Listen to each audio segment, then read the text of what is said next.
हर हर महादेव। दोस्तों, आप सभी का स्वागत है हमारे वास्तु सागर यूट्यूब चैनल में। दोस्तों, वीडियो को शुरू करने से पहले कमेंट बॉक्स में श्री नारायण लिखकर परमात्मा को आभार व्यक्त करें। दोस्तों, क्या पति और पत्नी को एक साथ बैठकर भोजन करना चाहिए? क्या मनुष्य को दूसरों का झूठा भोजन ग्रहण करना चाहिए? इस विषय में भगवान श्री कृष्ण ने बहुत महत्वपूर्ण बात कही है, जो प्रत्येक मनुष्य को अवश्य जान लेनी चाहिए, ताकि उसे कभी अकाल मृत्यु तथा दुख दरिद्रता का सामना न करना पड़े। दोस्तों, इस संसार के प्रत्येक प्राणी को अन्न की आवश्यकता होती है। अन्न से ही उसे ऊर्जा प्राप्त होती है।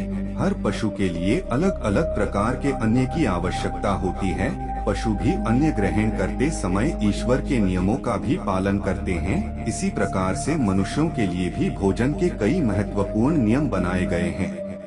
यदि इन नियमों का पालन किया जाए तो मनुष्य को ईश्वर की कृपा प्राप्त होती है। हमारे शास्त्रों में भोजन करने की दिशा, भोजन के प्रकार, भोजन करने का सही समय, इन विषय में महत्वपूर्ण नियम बताए गए हैं। तो दोस्तों, चलते हैं और सुनते हैं गुरुजी से कि वो क्या कहते हैं इसके बारे में। दोस्तों, भगवान श्री कृष्ण ने भगवत गीता में मनुष्य को भोजन करने संबंधी बहुत ही महत्वपूर्ण उद्देश्य दिए हैं। यह उपदेश मनुष्य की उन्नति करने वाला, दीर्घायु दिलाने वाला तथा सभी प्रकार के रोगों से मुक्त रखने वाला है, जिससे शरीर को भगवान ने प्रदान किया है। उन्होंने ही इस शरीर को शुद्ध और स्वस्थ रखने के उपाय भी बताए हैं, जो मनुष्य भगवान श्री कृष्ण द्वारा बताए गए इन नियमों का पालन करता है, उसका शरीर सदैव शुद्ध, स्वच्छ और विकारों से दूर रहता है तथा सद्गति प्राप्त करने वाला बनता है।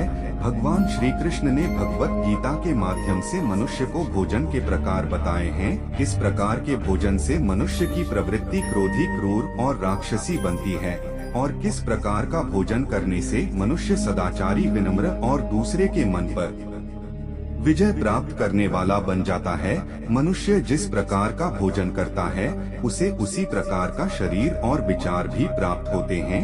इसीलिए धन की देवी माँ लक्ष्मी की प्राप्ति के लिए भी मनुष्य को उचित भोजन सामग्री का ही चुनाव करना चाहिए। मनुष्य चाहे गरीब हो या धनवान हो, ही राजमहल में रहता हो या वन में, उसे अपने शरीर की तृप्ति के लिए भोजन अवश्य ही करना चाहिए। परंतु इंद्रियों की लालसा में इतना भी मत नहीं हो जाना चाहिए कि वह तामसिक एवं राज से आहार का सेवन करके क्रूर तथा निष्ठुर बन जाए। तामसिक भोजन करने वाला मनुष्य यह अपनी मान मर्यादा, संस्कार एवं अपने शरीर को भी नष्ट कर लेता है और दुष्कर्म का मार्ग पकड़ लेता है। राजसिक भोजन करने वाला व्यक्ति क्रोधी, आलसी तथा हिंसक बन जाता है। किंतु जो मनुष्य ईश्वर का नाम लेकर सात्विक भोजन का आहार लेता है, उसका मन पवित्र और सुंदर हो जाता है।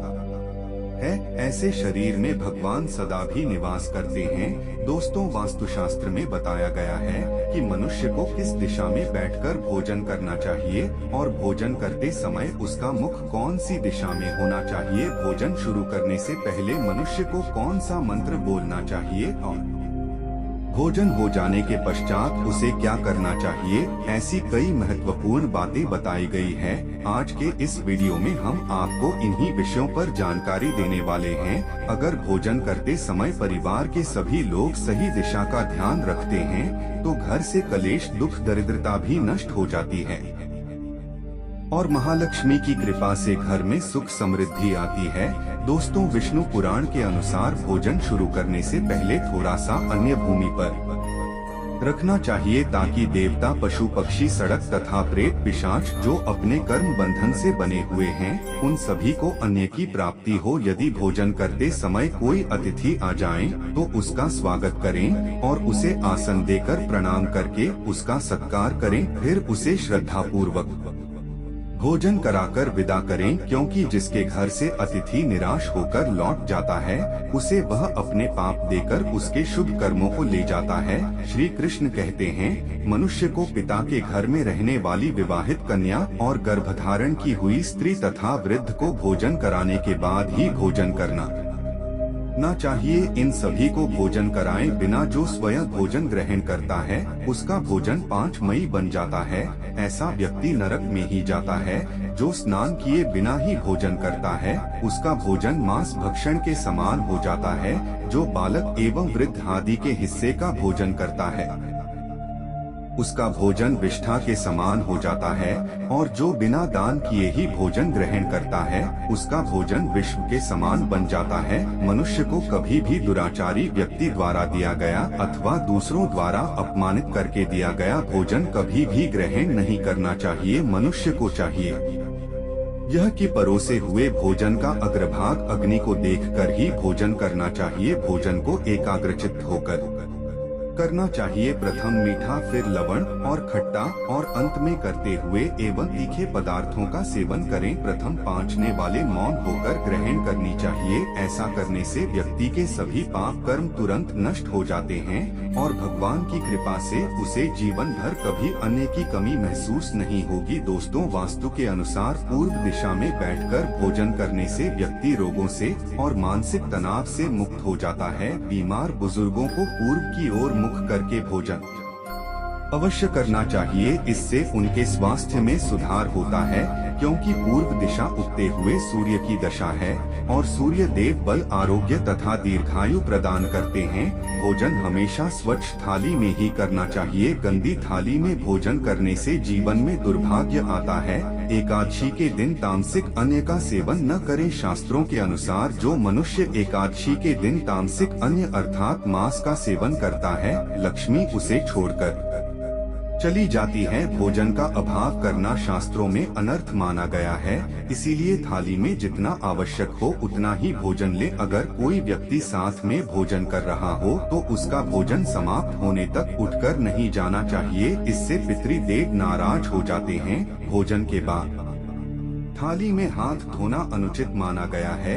थाली में हाथ धोने से अन्न का अपमान होता है। भोजन के बाद थाली में हाथ धोने वाले लोग नीच योनि में जन्म लेते हैं। सबसे महत्वपूर्ण बात ध्यान रहे कि व्यक्ति को बिस्तर पर बैठकर भोजन नहीं करना चाहिए। ऐसा करने से व्यक्ति इस प्रकार के रोगों से ग्रसित हो सकता है।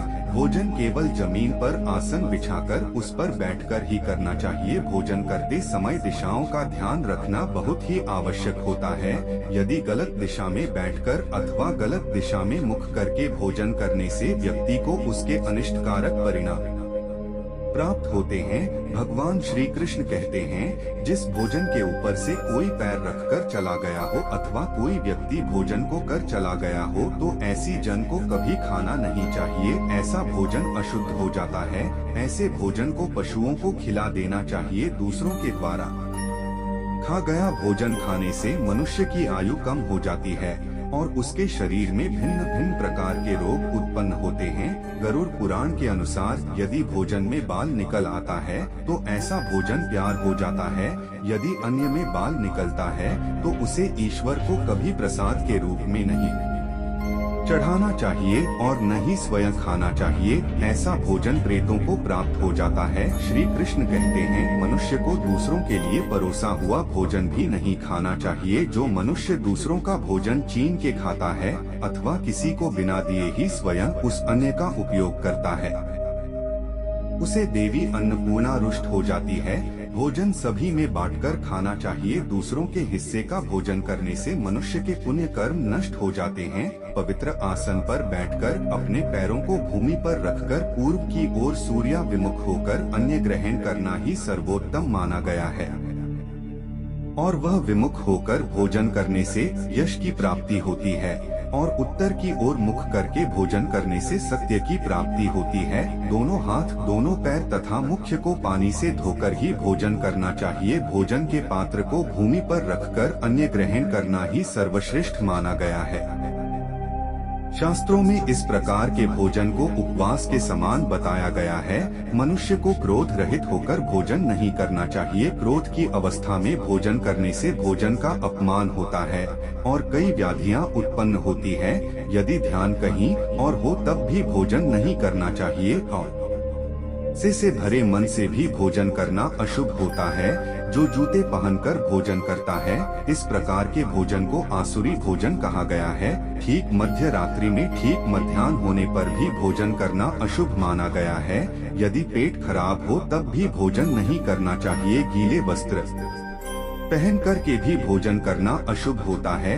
दूसरों के लिए परोसा गया भोजन भी कभी नहीं करना चाहिए। खड़ी होकर टूटे फूटे पात्र में भूमि पर रखकर अथवा हाथ पर रखकर भोजन ग्रहण करने से दरिद्रता आती है। भोजन करते समय वेदों का उच्चारण नहीं करना चाहिए। शास्त्रों के अनुसार स्त्री को पति के भोजन के बाद ही भोजन कर लेना चाहिए। यदि पति घर से दूर हो तो पति को ध्यान करके भोजन ग्रहण करना चाहिए। इससे पति की आयु लंबी होती है और स्त्री सदा सुहागन रहती है। दोस्तों, आशा करता हूं कि आपको हमारी वीडियो अच्छी लगी होगी। ऐसी ही वीडियो को देखने के लिए वास्तु सागर चैनल को जरूर सब्सक्राइब करें और कमेंट बॉक्स में श्री नारायण लिखकर परमात्मा को आभार व्यक्त करें।